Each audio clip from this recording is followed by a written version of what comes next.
langsung saja, jadi dari hasil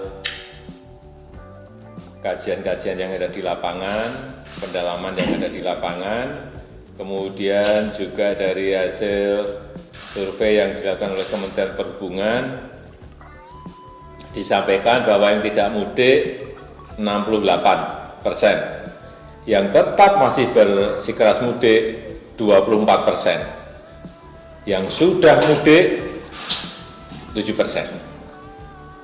Artinya masih ada angka yang sangat besar, yaitu 24% tadi. Kemudian yang kedua, yang berkaitan dengan Bansos.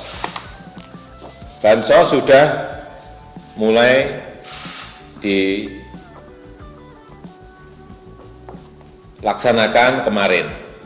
Pembagian sembako untuk Jabodetabek, kemudian kartu prakerja sudah berjalan, minggu ini juga bantuan sosial bansos tunai juga sudah dikerjakan.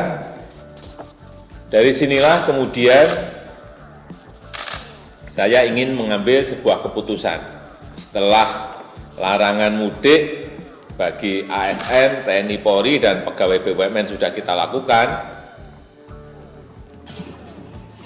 Pada minggu yang lalu, pada rapat hari ini saya ingin menyampaikan juga bahwa mudik semuanya akan kita larang.